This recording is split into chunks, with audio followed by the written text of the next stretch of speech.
Alright guys, welcome back to the boat restoration series. We've reached episode 10. So first off, I started on the starboard side sliding door timbers. So this is like the facade, if you want to call it that. It'll fit over the sliding rail.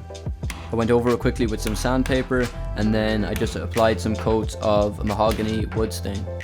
So I noticed there was a little bit of rot, some punky wood on one of the two sliding doors on the wheelhouse entrance. So I removed up as far as the good timber and chiseled away the rotten timber, and it was stuck on really well there with cascamite. And my uncle did a really good job on these doors. Like I said in the last episode, it's really incredible that these doors are over 24-25 years and that they're still in great shape, and that this is the only bit that I actually have to replace, which is incredible. As you'll see in the next few shots, I also added like a little strip after replacing that small bit of pine to match in, and then I used wood stain again, mahogany wood stain, to match it, and with a few more coats it'll even be unnoticeable.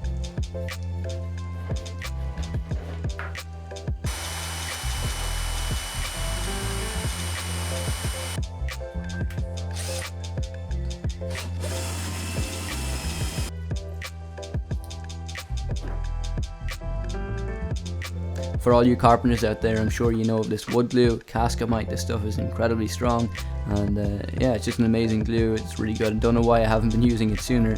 My uncle swears by it, so it must be the stuff to use.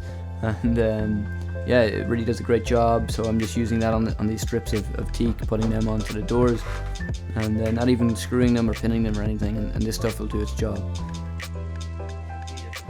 Each sliding door got a strip of hardwood. I think it's like a teak hardwood. Finished it off with mahogany wood stain again. You know, I just glued those to the bottom of the doors just to give it some stiffness, and it'll be nice and rigid for when the doors are sliding. They're not going to warp. I mean, the doors are hardly even warped in over 24 years. And it'll just add to the security of them, and it'll just be a nice fit when they're closed.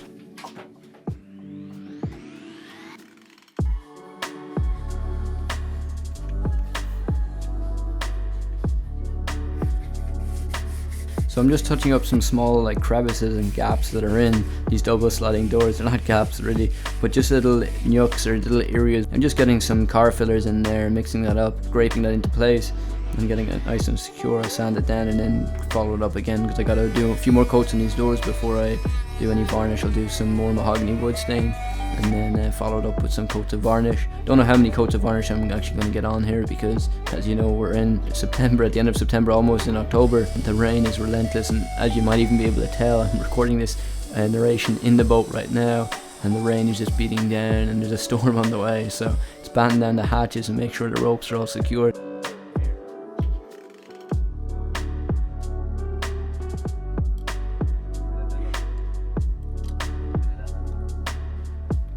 So working on the boat and making some progress, some well-earned breaks are needed. So I got some water skiing in, some slalom skiing in with my friends, and here's a few shots.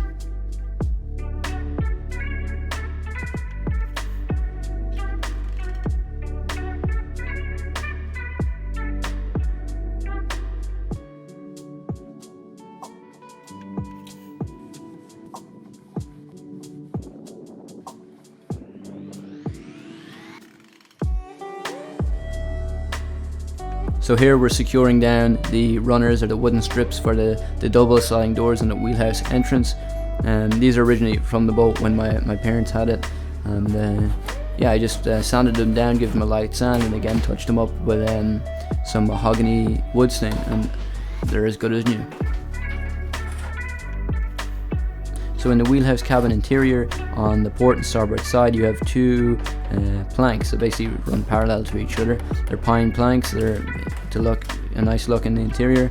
The one on the starboard side is okay, and the one on the port side was quite rotten, as you know, or very rotten in this case, and it was a leak that was happening for a long time. Of course, when the sliding doors weren't in, the water was getting in behind it and just traveling and just keeping it oversaturated, and it just wasn't pretty.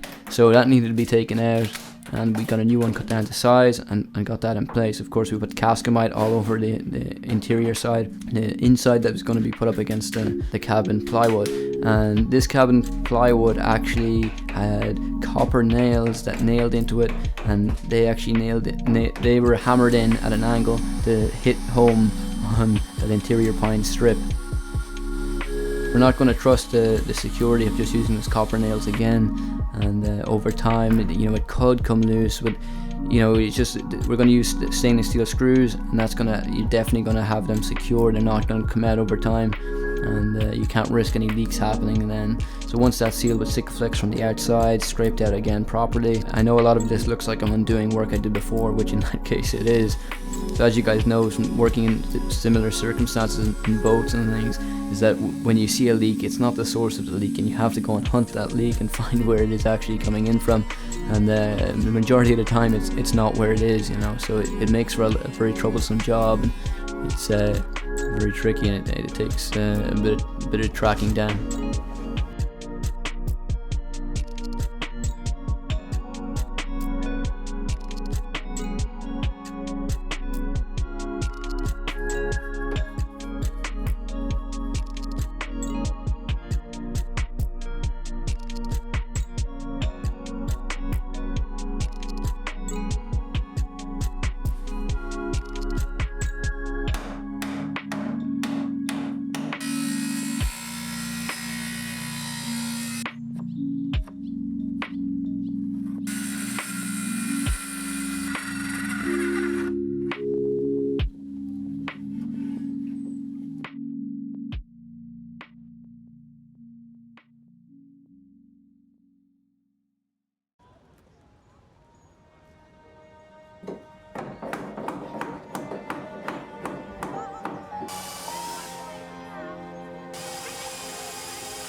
So as you walk up and down the deck, you'll feel movement under your feet, and of course that calls for the deck to be reinforced, and that's what we've been working on for the last few weeks, is reinforcing the deck with these strengthening triangles and bolting them right through the original triangular supports. And in places now, people prior to my parents that had the boat, they cut them in a few places, like to let in cabinetry and different things, which is really a crazy idea because you're jeopardizing the strength of the deck.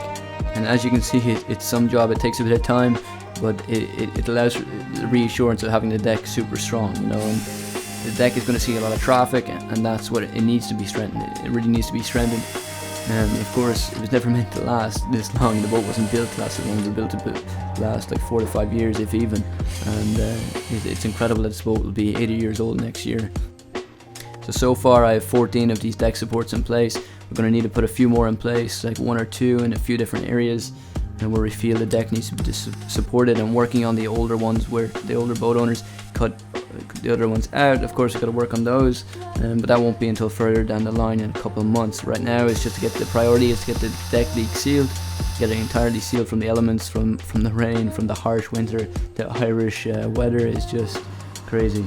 So before it gets any more demotivating, get to the bottom of them, stop the leaks, and then I can work on the interior, and I'm back in it for the rest of the winter, and then I can just focus on interior work mainly. And then as soon as spring rolls around, I can then just work on start back on the outside of her, and the painting, varnishing, you name it.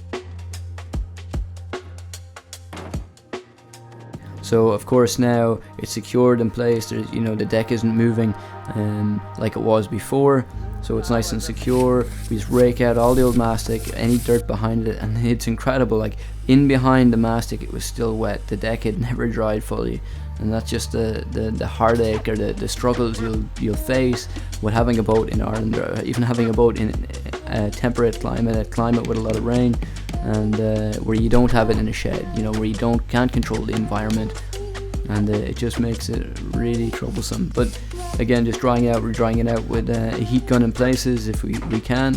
Otherwise, we're just scraping out all the gunk, all the kind of the nasty wet timber and things if it's rotten. But in those places it seems good, it seems secure, and then we just do the Sikaflex again, and then we've cut quadrant now to length, so that'll run the whole side, or the whole way from the stern, or the back of the wheelhouse cabin on each side, the starboard and port side, and right up until the bow. Double security of Sikaflex seal, of the mastic seal. It cannot leak again.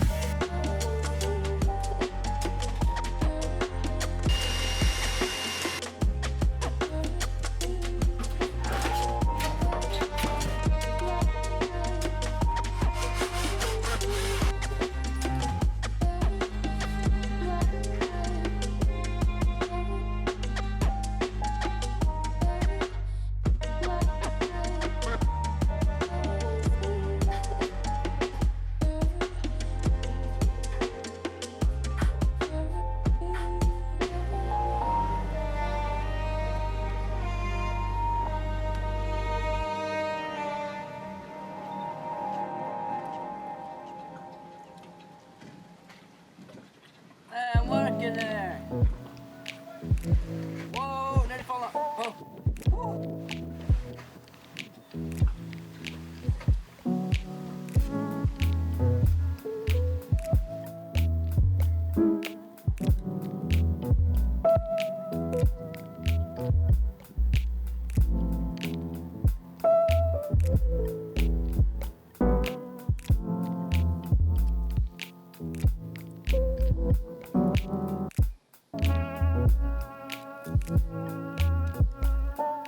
So as you guys can see, I'm working here at the bow or the top of the fore cabin, up the front of the fore cabin. There was a leak here that happened over a few weeks ago, and basically all it was, the plywood wasn't pulled in, and over time it had come loose. The nails again had come loose, just worn, and there was a lot of flexing over the years. I guess it just contributed to that. So we just raked it out again, raked out the mastic and redid the Sikaflex, but first securing it in nice and flush with the with brass screws. Thank you for watching and continuing to watch these episodes right up until the end. Thank you guys for the support, it really helps. And also I've set up a Patreon if you feel like donating and helping me out with buying supplies if you want to. Don't feel pressured into doing that. If you don't want to, that's 100% alright. I just have it set it up for people who want to actually do that. Yeah, thank you for the continued support. Share this with friends or family who are also interested in this kind of work and are intrigued by the work that I'm doing. I hope to get another episode out before I leave. Of course, I'll be releasing more photos and video kind of work on Instagram. So stay tuned for more content, and as always guys, stay productive and have fun creating.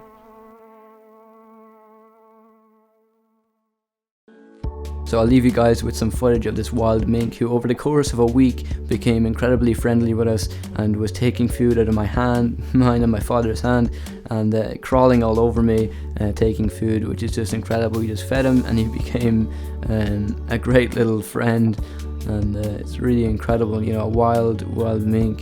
And of course I know these minks, these animals aren't native to Ireland, and people see them as pests and everything, but incredible. It was just still an incredible creature, and I don't know how people bring themselves to shoot these things or kill them, you know. Took it to advantage and made some great shots. I shot a lot of stock footage.